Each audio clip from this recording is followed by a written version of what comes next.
In our last tutorial, we learned how to create basic shapes. We learned how to rotate, flip, resize, how to resize in proportion by holding the Shift key down, and also how to change the shape of the shape by using the yellow handles. In this tutorial, we're going to learn how to select the shapes, how to select multiple shapes, and then how to change the fill and the line.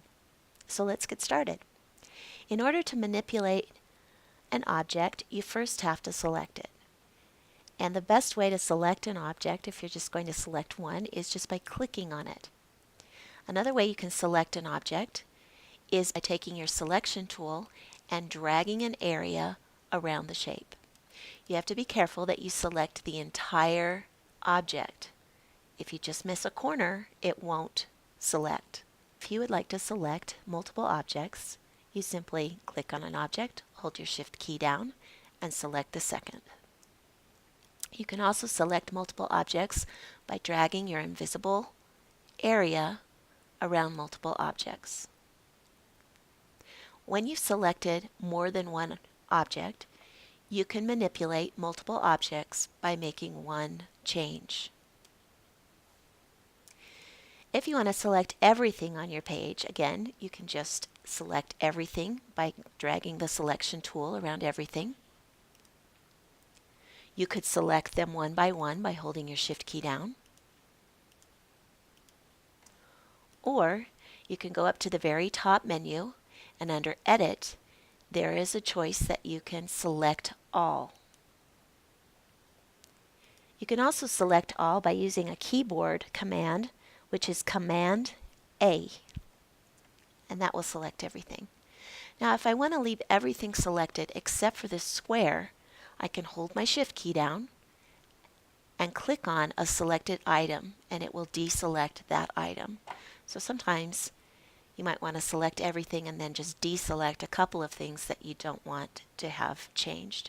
And again, all of the things that I have selected will be affected when I move one. Next, we're going to learn how to change the color of these shapes. And the first step in manipulating a shape is to select it. Then we're going to go up to our upper right-hand corner where it says Shape Fill. Click on the arrow, and you can see some of the choices that you have. I'm going to choose No Fill. And you can see that the shape now has no color in the inside. It's invisible. So the shape, when I put it on top of another shape, you can see through it. You can see everything that's behind the shape. If, on the other hand, I go up here and I select white, it looks just the same, but when I drag it over another object, you can tell that it does have a fill. The fill is just white. Now for the next part of my demonstration, I want to zoom in on this object.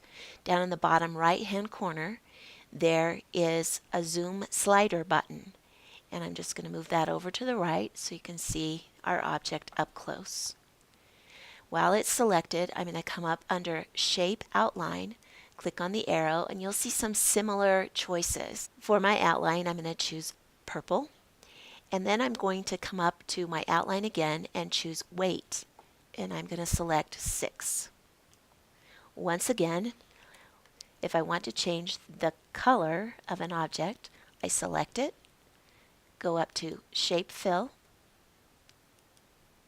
choose a color, go to Shape Outline, choose a color, and change the weight. Now there are times when you might want to change the color of multiple objects at once. So you select them, come up to Shape Fill, go to Shape Outline, and change the weight. And your colors change in all of the shapes that you've chosen. So that tells you how to select your objects, how to select multiple objects, and how to change the shape fill and the shape outline.